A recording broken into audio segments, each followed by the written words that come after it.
കഴിഞ്ഞ ഒരു 5 വർഷത്തിലധികമായിട്ട് 5-6 വർഷമായിട്ട് കേരളത്തിൽ ക്രിസ്ത്യൻ മുസ്ലിം വിഭാഗങ്ങൾക്കിടയിൽ പരസ്പരം അവിശ്വാസവും സംശയവും ഭയവും വർദ്ധിച്ചു വരികയാണ്. ചില നേരത്തെ സത്യങ്ങൾ നുണയായിട്ടേ മറ്റുള്ളവർക്ക് തോന്നും.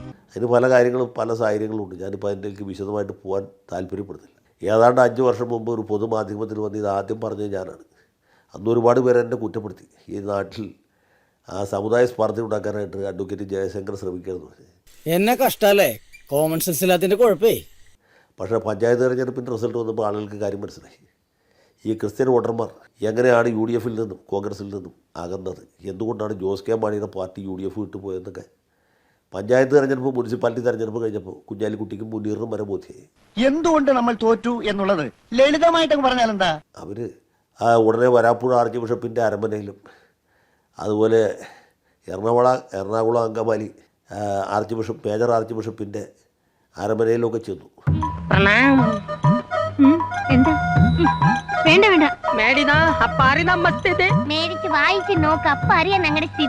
പിതാക്കന്മാർ അവരെ സ്വീകരിച്ചു, ചായ കൊടുത്തു, അണ്ടിപ്പരിപ്പ് തിന്നാൻ കൊടുത്തു. പക്ഷേ അതിനപ്പുറത്തേക്കൊന്നും സംഭവിച്ചില്ല. നിയമസഭാ തെരഞ്ഞെടുപ്പിൽ ഇതേ റിസൾട്ട് തന്നെ ആവർത്തിച്ചു.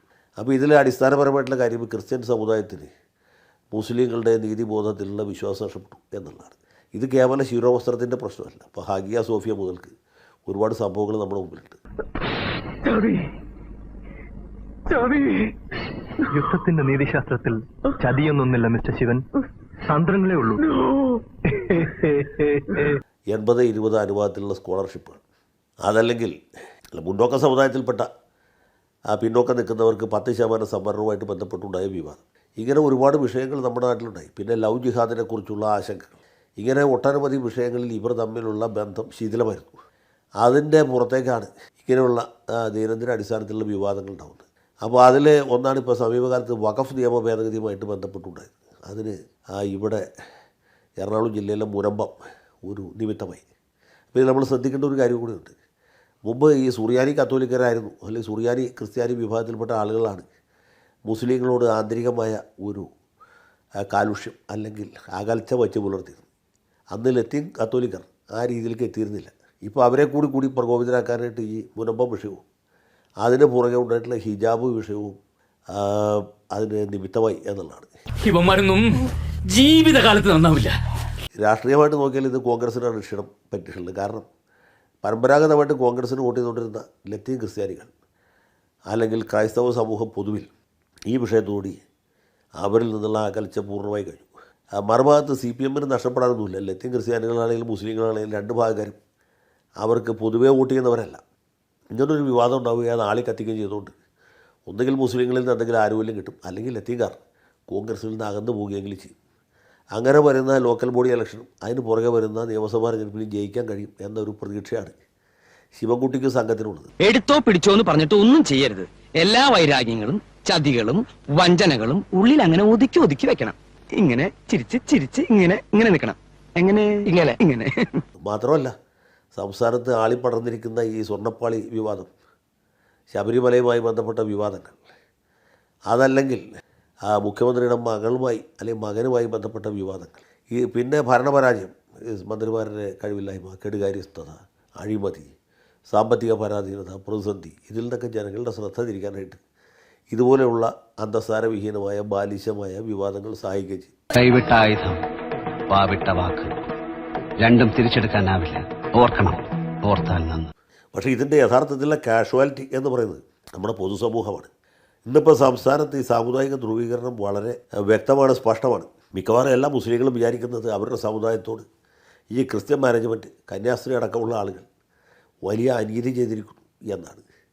ഈ വിവാദവനിതയായിരിക്കുന്ന കന്യാസ്ത്രീയെ പരിഹസിച്ചുകൊണ്ട് ട്രോളുകൾ, അവരുടെ ഇംഗ്ലീഷ് ഭാഷയിലുള്ള പ്രാവീണ്യക്കുറവിനെ പരിഹസിച്ചുകൊണ്ട് ഈ അറിയപ്പെടുന്ന മുസ്ലിയാക്കന്മാരും മൗലവിമാരും ഒക്കെ വീഡിയോ ചെയ്തുകൊണ്ടിരിക്കുകയാണ്. പിന്നെ നിഷ്പക്ഷ ജിഹാദികളും പ്രത്യക്ഷ ജിഹാദികളും ഉറഞ്ഞു തുള്ളുകയാണ്. പണ്ഡിതന്മാരും പാമരന്മാരും ഈ സ്കൂളിൽ നേരെ ഈ സൈബർ സ്പേസിൽ കല്ല് വലിച്ചെറിഞ്ഞുകൊണ്ടിരിക്കുകയാണ്.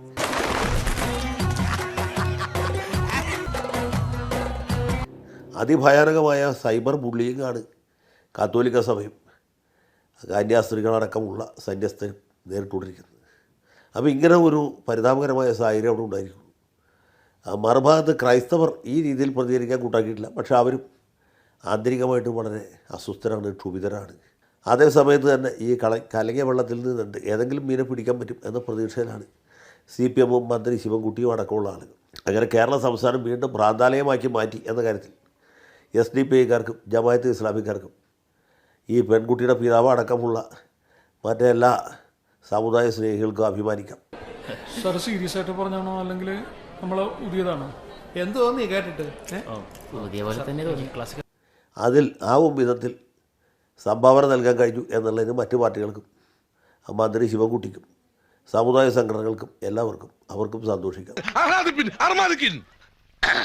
സാകളെ കേരള ഫയർഫോഴ്സിനും ഇവിടുത്തെ നാട്ടുകാർക്കും മണവാളാൻ സൽസിന്റെ പേരിലും എന്റെ വ്യക്തിപരമായ പേരിലും ഞാൻ നന്ദി രേഖപ്പെടുത്തിക്കൊള്ളുന്നു.